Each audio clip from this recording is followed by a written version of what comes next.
Hi, and welcome to Decoding AQ, helping you to learn the tools, mindsets, and actions to thrive in an ever-changing world. Hi, and welcome to the next episode of Decoding AQ. I've got a very special guest that I'm honored to have the conversation and share with you.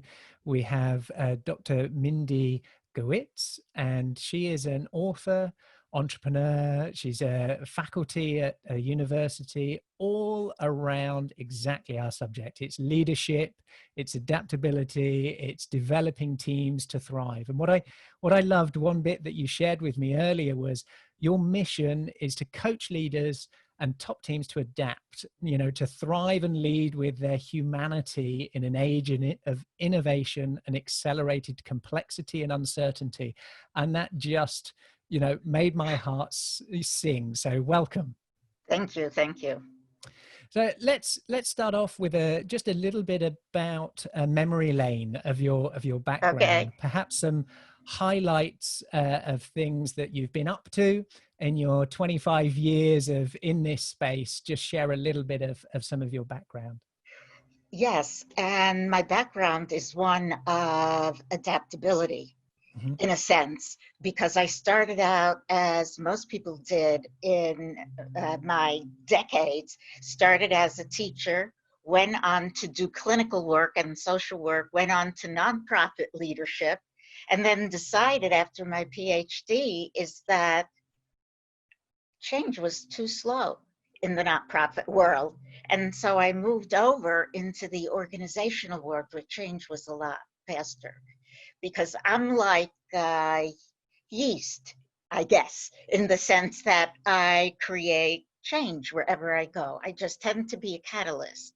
And I see change. I see it coming around the corner, and I can't help myself.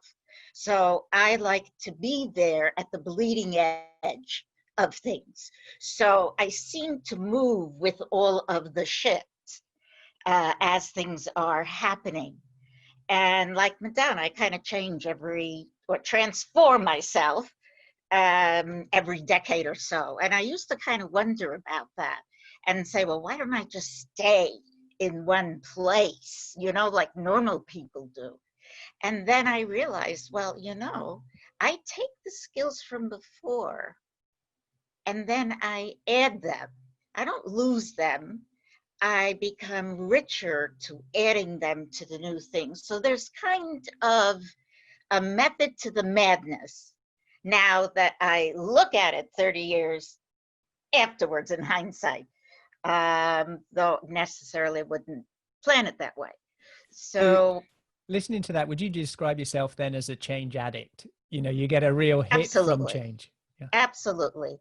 I create change, I thrive in change, and I am intuitive predictor of change. So I can see ahead and connect the dots and see the patterns. So just as a good coach can help see the patterns in a client's thinking and help them to see it and change it if they're not adaptive, I can see that in a team. I can see that on an organizational level. So I kind of help individuals change and help systems change. I think that's that's a hard one. Getting systems to change can often be really complex and hard. A bear. A real bear. And one system that I did that, first I thought it would take 2 years.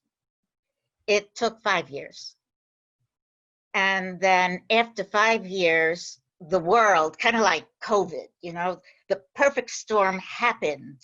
And the product, which was sitting on top of the world, suddenly there was textiles coming in from China that totally devalued the product because the goods were cheap. And they fell apart after you washed them, but they were 50% cheaper. And there was perfect storm, literally, where you didn't need winter clothes anymore.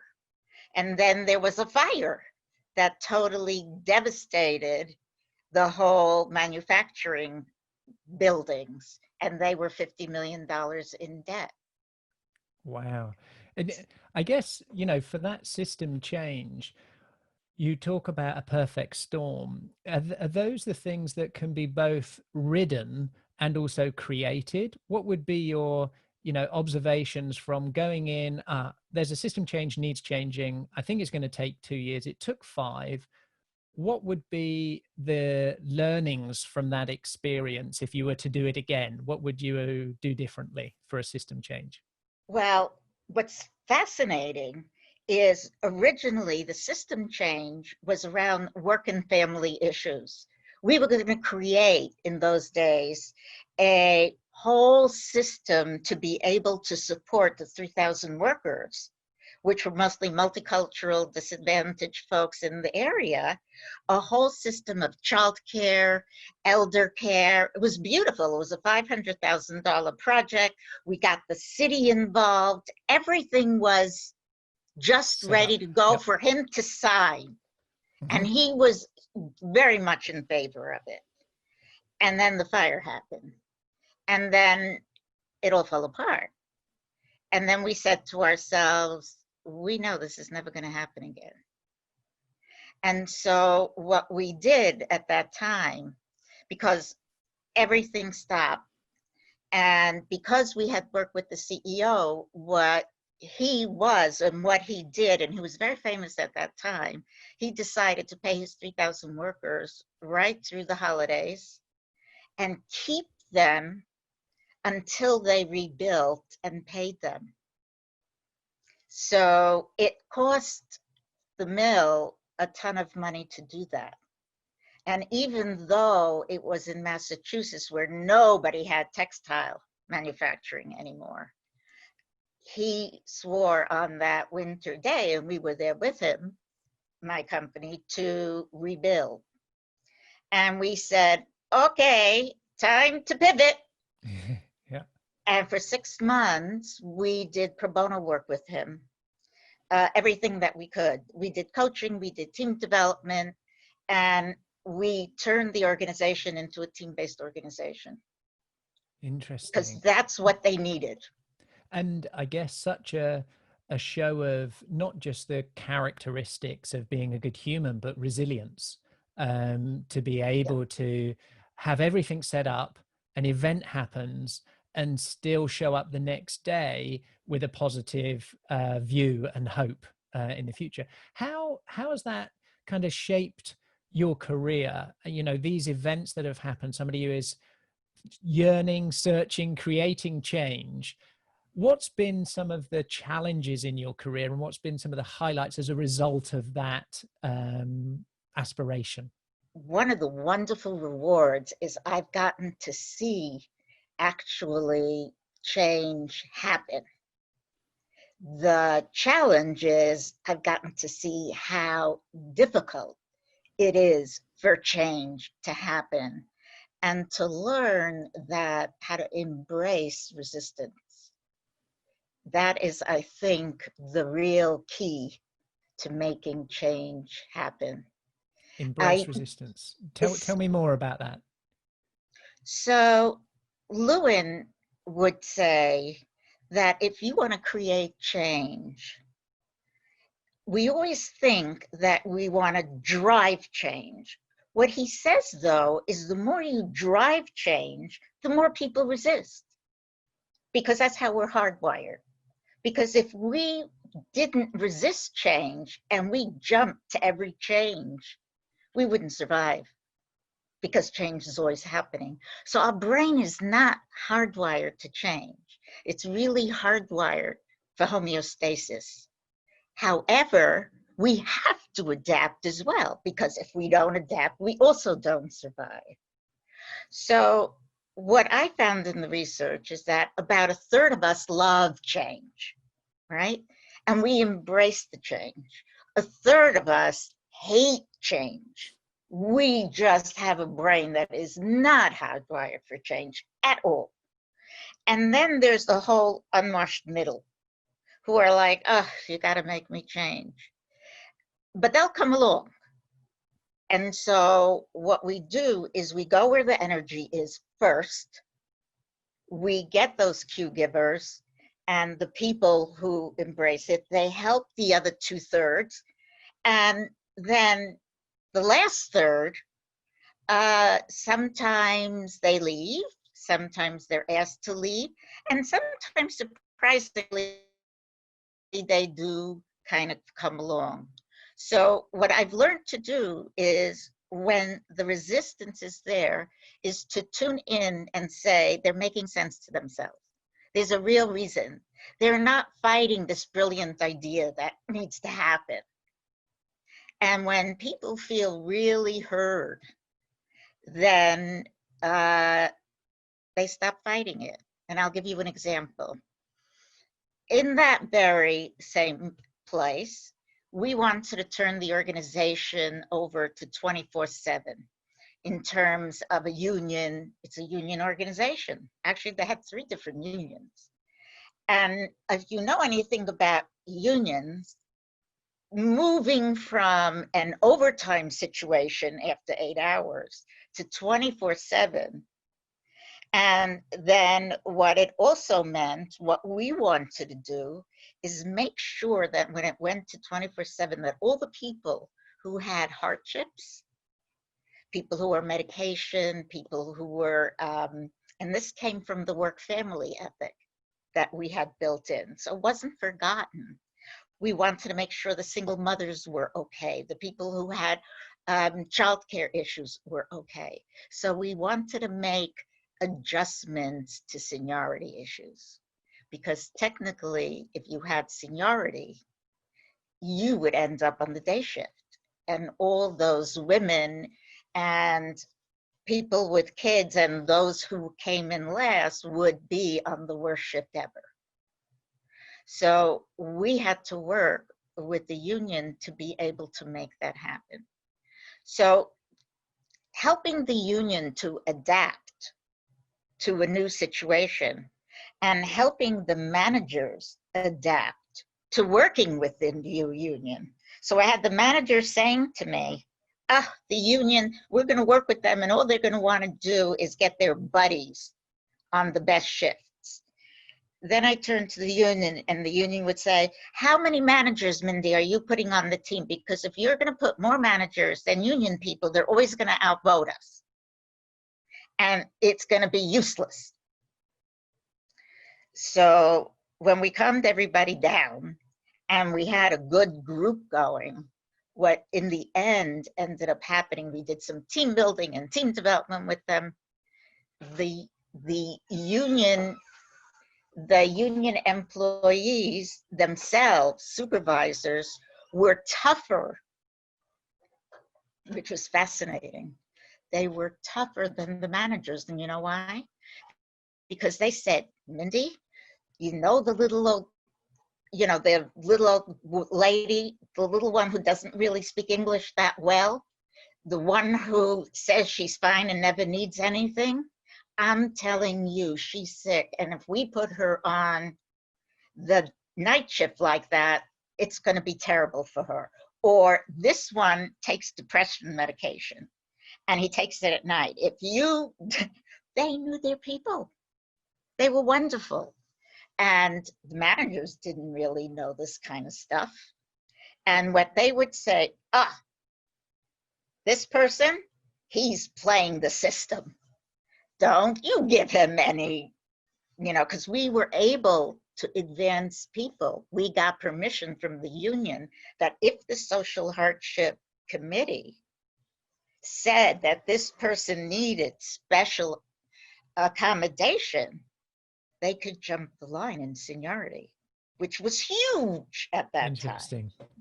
And that was the first time there was a joint union and management team that wasn't about negotiating for salary adjustments. It was a whole different environment. And they looked at each other very, very differently. The managers with great respect for the union that they did that, and the union with great respect when the managers just kept quiet and whatever the union said went, because they were doing it the right way. And in terms of Organizations now are facing, a world where the amount that's predictable and the amount that's uncertain has shifted, and the pace of change is accelerating. Oh, yeah. How are you preparing and how are you working with organizations to ensure that they can keep pace with that change that's going on? That I think is something that so many people are feeling right now, is that everything's accelerating from them. How can what are you doing to prepare them for that? And what are the key kind of insights that you have had over the years that you could share? So I'll give you an example. I'm working in a government agency. And being able to have individuals rise up to leadership in an uncertain time and take leadership that is used to doing brilliant technical things, but that didn't really require leadership.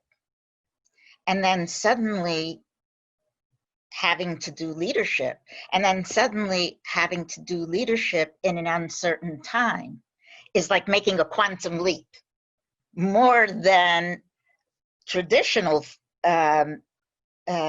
workers who have some sense that they're going to be managers who have come out of it. These are people who are now kind of like catapulted, never even thinking of themselves as leaders. All of a sudden, it's like a mind shift that, oh, I can do this. I need to do this. Yes, you can do this, and believe in yourself and get trained to do this and get coached to do this. Yet it's as if the brain needs to be a little bit rewired, that what you did before as an individual contributor is not what you're going to do now as a leader. And a leader in uncertain time doesn't do what a leader does. Yeah, When you in can normal have times. that's right. You don't have all the analytics in front of you. You don't have all the answers. You can't do it like you like to do it. You're going to have a lot less information in front of you. And you can't do it the way you want to do it because you know you can do it the best yourself. Yep. It's going to have to be through collaboration, and you love collaboration, yet you want it to be perfect. Well, guess what? There's no time for perfect. You're going to have to think like an entrepreneur, and you're going to have to put it out, and you're going to have to, iterate it. Yeah. And if it's not good, okay, fine. Then come back and do it. The times require a different type of leadership. And you can't any longer say, yeah, those people over there, we know they haven't done anything for 10 years. Or this is the level they do. You're going to need to get everything you can out of your people. So in terms of what's different about leadership now, in terms of leadership in uncertain times or leadership in accelerating change, what are the key differences between leadership yesterday and leadership now? So I like to, I think of it as seeing around corners. So the Israelis had trouble as they were going into Arab villages because they were putting women and children in front of the terrorists, and and as they would turn the corner, they would never know who was going to be popping out. So what they did is they created a gun that could see around corners.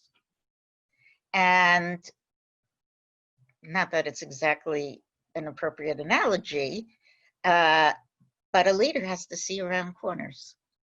See what's coming without having the entire knowledge in front of him or her. And how do you do that? When our eyes don't go that way? So And when we don't have enough data, when we don't have enough information, still being able to make decisive decisions, is that absolutely. seeing round corners? That's, yes, Okay. that's part of seeing around corners. Seeing around corners is also being resilient. It's also keeping your mind open and being growth oriented in the sense of, we did that yesterday and that was a great product line, but after COVID, nobody's going to be interested in that product line anymore. And we need to pivot and do something different. Because if we're not going to pivot, then we're going to be out of business. So it's going to be able to predict or create. Who was it that said, create the future you want? Yeah, it's a great line, isn't it? You know, is the responsibility of saying, you know, the control comes from your creation. So if you create it in your mind first, and then, you know, from making it up to making it real, that manifests a reality of your own That's doing. right. That's right. In terms of, you know, you've been not only in universities and developing coaches and leadership programs inside organizations. Who's been doing it really well? You know, who has been able to see around those corners? Who's been able to pivot and adapt fast enough in their businesses? And within that, what were the key components that made that possible? If you can tell us any experiences that you've seen firsthand in that successful transitions of moments of change. I'll give you one example that I was actually involved in. I was called in by a leadership team that was imploding on itself. And the reason it was imploding on itself is because it couldn't decide if it wanted to go to IPO or not. And the leadership team were also friends, and it was a kind of a 10-year startup. And one of the group, the CFO, was told by the board that they needed a new CFO. And he couldn't be the CFO to take them IPO because he wasn't experienced enough. And the CEO agreed, or he agreed with the board. He really didn't agree, but he acquiesced to the board. And they brought me in to kind of calm things down.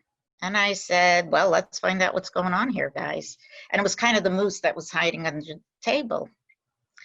And they were very much black and white, either yes, either no. And what they came up with instead, in terms of adapting themselves, is go back to the board, tell them, let the CFO go out on the road, let him start the process. You guys go look for a CFO.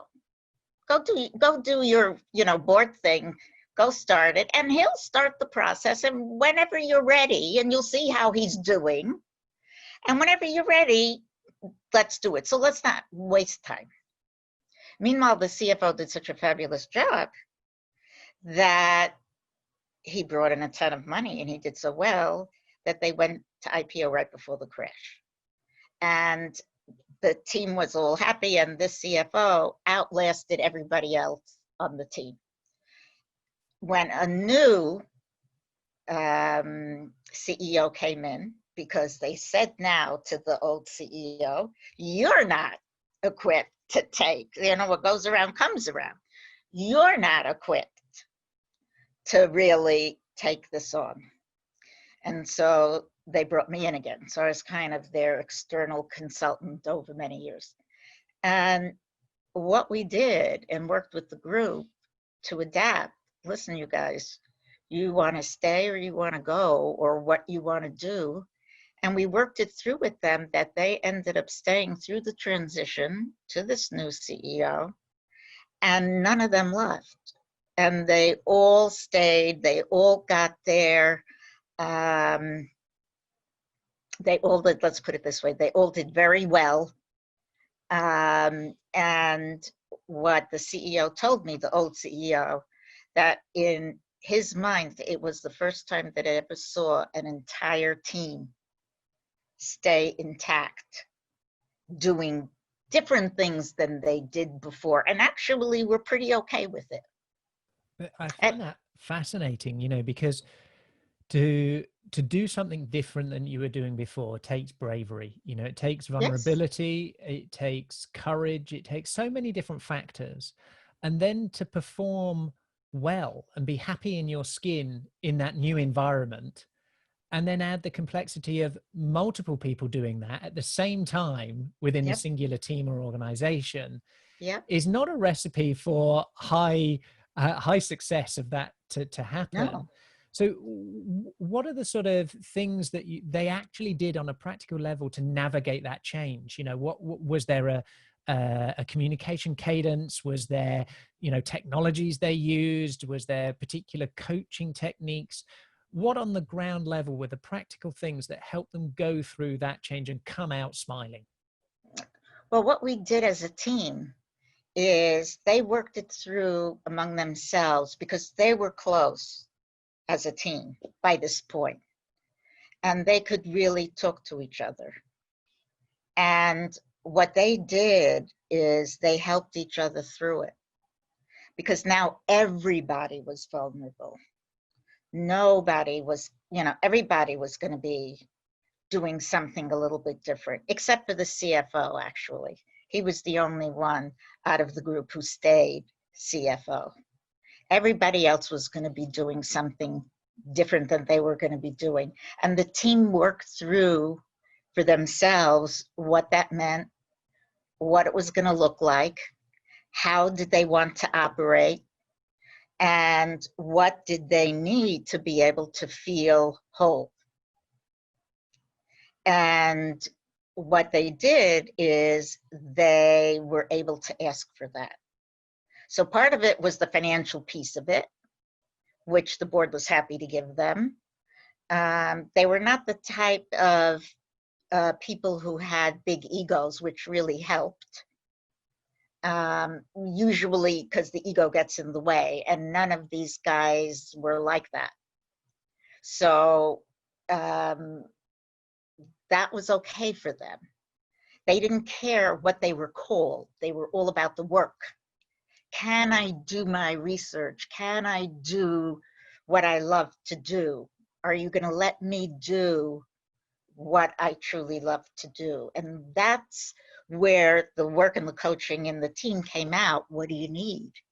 You know, everyone kind of, oh, I need this many shares and I need this kind of money. Yeah. No, what do you need to be happy in addition to that? And that was the key, I think.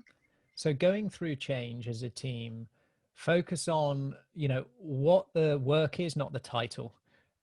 Leave egos out, Mm-hmm. communicate as a whole team, and Mm-hmm. be open to that opportunity of reimagining. Yeah. Really, you know, these are simple when they're said, they're hard to do in practice, and a Very hard to lot do. of these things are hard to do. Were there any blips that you observed within that where it maybe derailed slightly? And, you know, was it then about the team observing it and pulling them in, or was there something else that happened to pull them to leverage that future Well, change? what happened is I was let go because I was considered the old CEO's coach and person. So I was the first to be let go. So that was kind of sad for me because I had worked with the group for 10 years and we had all been, and I would be called back in. So I'm not there every day. But the group had become cohesive and had each other. And the new CEO was a very different style than the old CEO. He was kind of, what should I say? He had the experience to take an organization from, you know, 60 million, 100 million to a billion, which is what they wanted to do, where the other CEO did not. So he kind of came out of retirement, semi-retirement, to do that, but he was old school. And so he just wanted everything kind of hierarchical and all this kind of stuff. And these guys were not like that, even though they were similar in age. And so what they did is they just kind of banded together and did their work. So they let him do his stuff and do his M&As and go play in the world, and they did their work and they had each other. So having each other, but then also having clearly defined lanes. So it allows Yes. people to perform as long as there's alignment and clarity of the mission. If that mission was a billion, well, there's going to be lots of different routes and hows. So if a team can be cohesive to work around that how, and they're also give the permission and freedom to allow the odd rogue, that could still work. Whereas Yeah. others might say, no, no, no, we all have to comply and do the same thing. So in that Correct. scenario, it allowed different approaches to the how, and they thrived from that result. Yes. That's interesting. I wonder, this situation where we are all facing adaptation requirements of our tasks, our roles, as you've said, pivoting the very products or services that we generate value from. What would you give as sort of certain tips, maybe just for, teams to start with and then individuals? So tips for teams to adapt and thrive, what would that be, following on from that story and maybe just more generally as well? Okay, so the first thing for teams is they very often think of task only. And I like to share with teams, it's like there are two TVs going on at the same time. There's the task TV, and then there's the group dynamic TV that's going on at the same time. And you have to be mindful of both. So there's the human part of it, and then there's the task part of it, so that you create elements of both. So what I like to do is help teams to make sure that they have the scaffolding to take care of both. So the first thing is, and especially during the COVID times, start off with what I would call a check-in. See how everybody is, especially virtually. I was teaching a class on coaching methodologies, and we all did this. This was a graduate program, and it was a small group. Well, I was so happy we did, because one of the students in the middle caught COVID. And how would we know if we didn't ask? So we were all able to support this one student and help her to complete the course instead of taking an incomplete, which everyone was so happy to be able to help. And she was so happy to be able to complete and not have to hide it from her. Not that anyone could catch COVID from her in a virtual environment, but that she could be able to be open about it and do it. So people are human. You don't have to have, a 30-second check-in from everybody. It's not going to take a huge amount of time. The second thing is, be clear about why you're there. What's the purpose for this group? If all you need to do is share information, for heaven's sake, send an email. Use Slack. Don't waste everybody's time. Third, you only need a team if more than two people need to be there to do something together. Otherwise, you're not a team, you're a group of people getting together, a small work group. If more than two people need to accomplish something, you're a team. And create performance goals for yourself, meaning not every day, every time you change what it is. Pick 5 or 7 that you want this team to do over the year, so that you're not constantly changing them. You want to change a goal? Get rid of another one. Otherwise, it's just flavor of the month. And make sure everybody knows what their roles are, because as you're saying, of the different lanes, very often a lot of the conflicts are between roles and responsibility. Oh, you're doing that? I thought I was doing that. No, I thought you were doing that. Who's on first? What's on second? And everybody's going like this, and everybody's like, oh, I thought you did that. No, didn't you say something? No, she didn't send it to me, so I'm sitting there. So why didn't you call? Well, I called once and they didn't respond. So why didn't you call a second time? Why didn't you walk over to the next building? I didn't have time. And then, of course, there's the issue of accountability.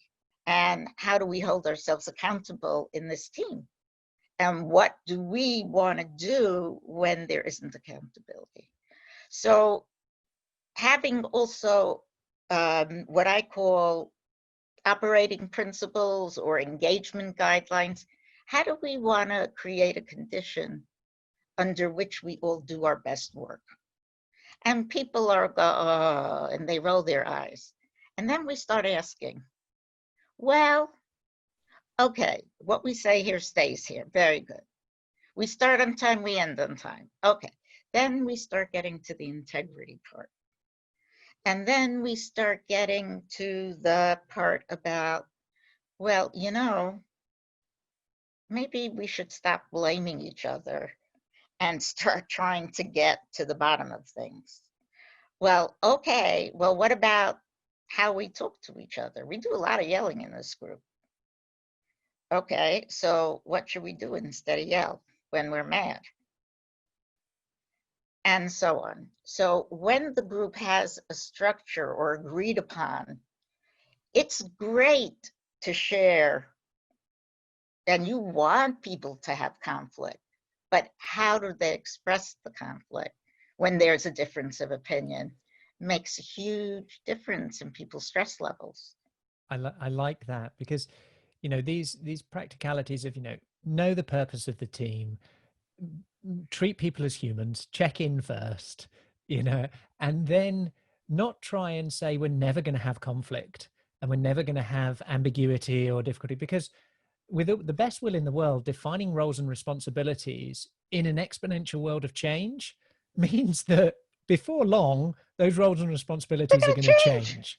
So how we deal with that at a principles level of how do we show up and turn up to deal with something that, you know, was unexpected, we didn't like, or didn't go as we planned.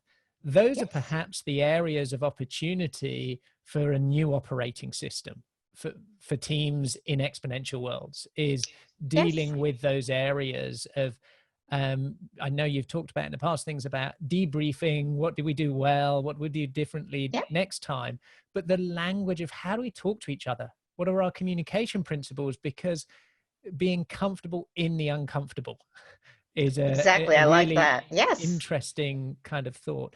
And to flip it from that team thinking, what about for an individual in terms of some tips to help them adapt to different roles, different responsibilities, you know, things going wrong?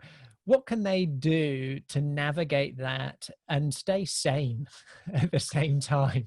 Yes, and it isn't easy, because part of us, we're all hardwired a little bit differently.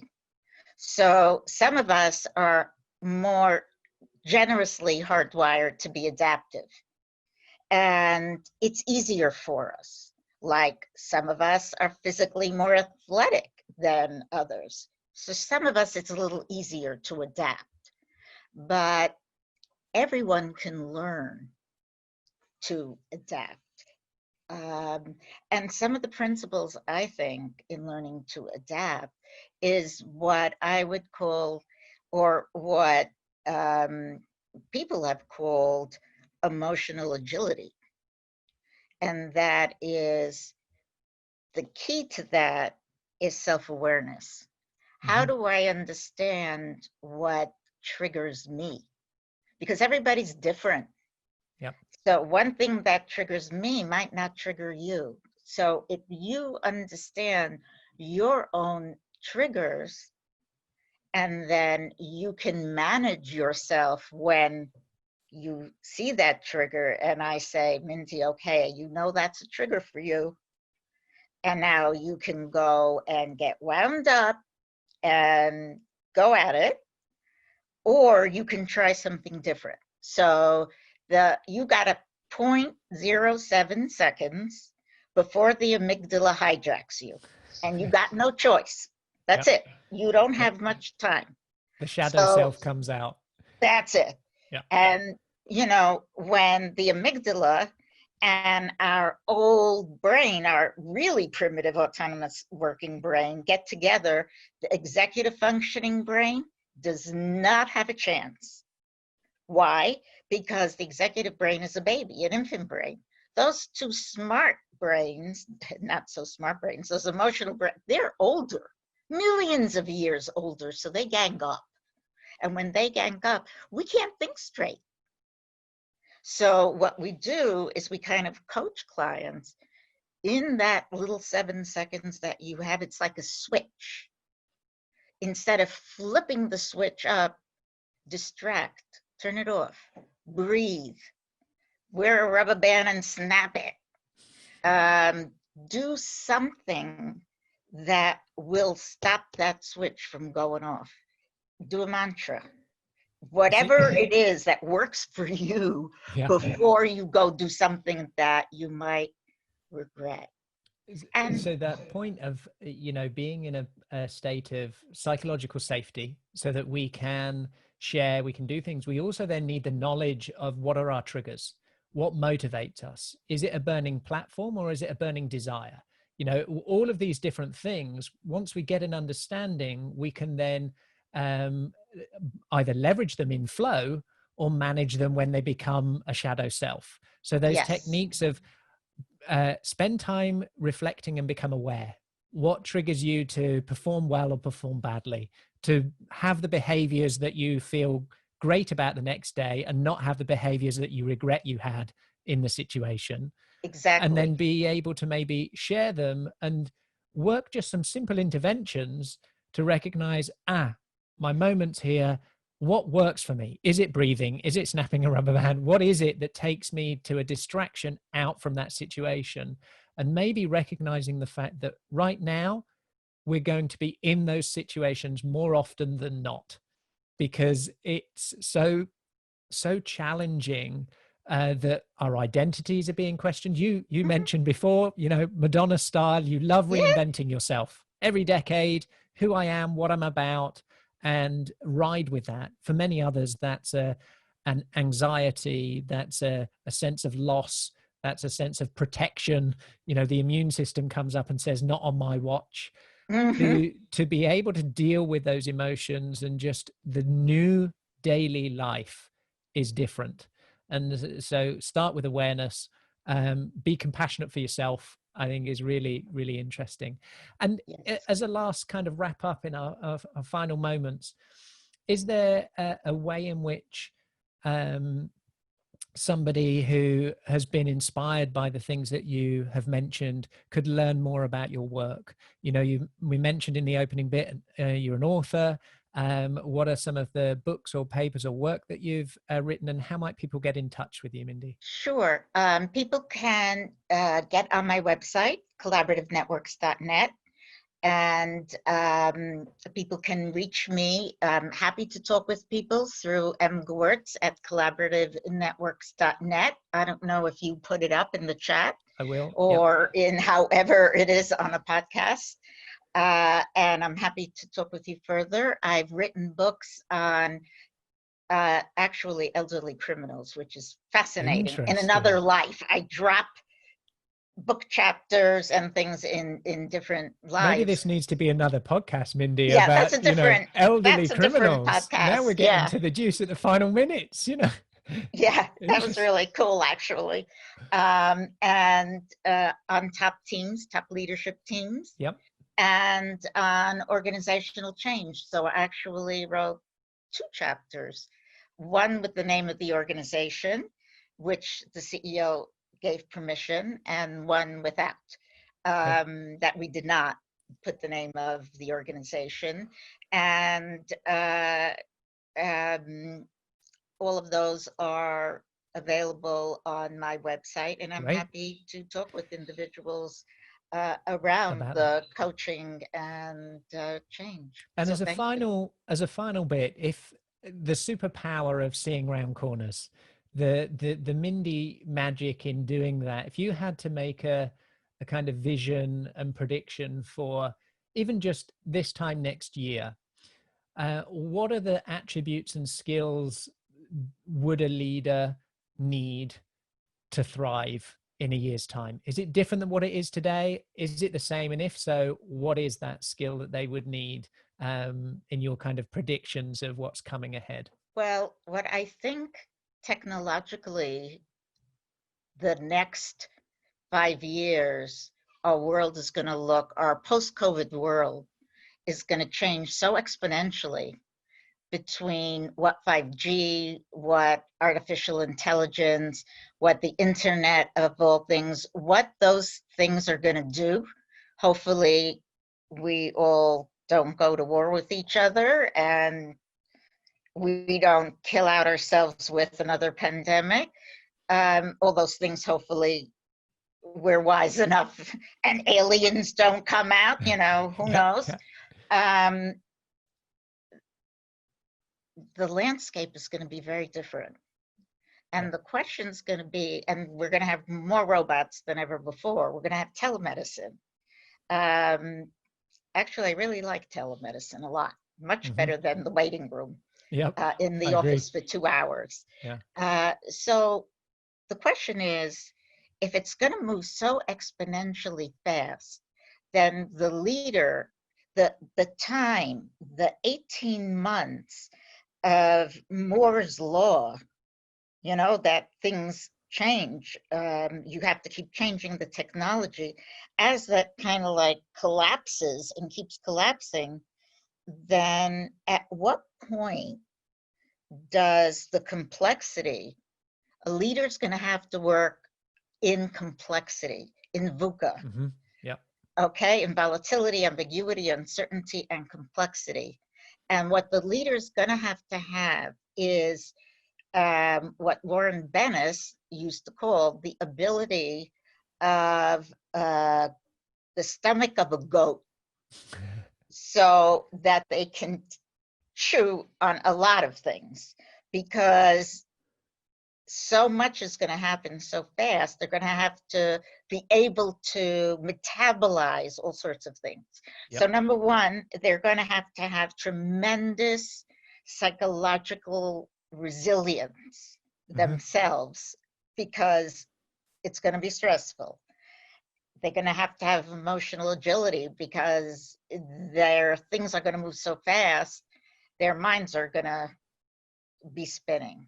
So they themselves need a coach or whoever they go to for that emotional agility, resilience, and ability to constantly be adaptive and innovative. 2, they're going to have to be able to make sure that collaboration and innovation is constantly happening. So it's kind of like you're here and you're creating the innovation at the same time. And they're sort of doing that now already, but the speed of it is going to change. And it's, you're already cannibalizing your old stuff and creating new stuff. That's already happening.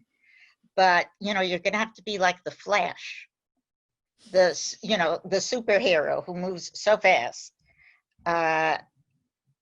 The speed at which is going to happen kind of outdistances our capacity.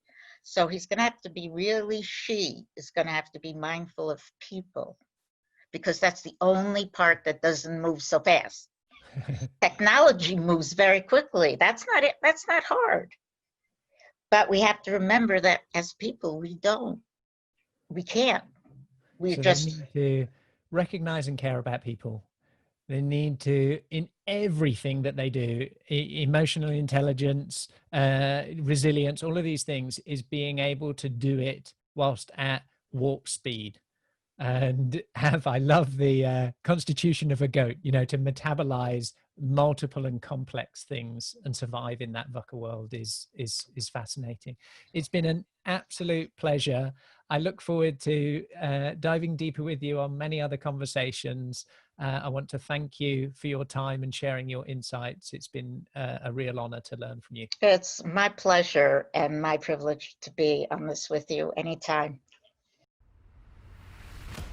Do you have the level of adaptability to survive and thrive the rapid changes ahead? Has your resilience got more comeback than a yo-yo? Do you have the ability to unlearn in order to reskill, upskill and break through? Find out today and uncover your adaptability profile and score, your AQ. Visit aqai.io to gain your personalized report across 15 scientifically validated dimensions of adaptability. For a limited time, enter code PODCAST65 for a complimentary AQME assessment. AQai, transforming the way people, teams, and organizations navigate change. Thank you for listening to this episode of Decoding AQ. Please make sure you subscribe on your favorite podcast directory, and we'd love to hear your feedback. Please do leave a review and be sure to tune in next time for more insights from our amazing guests.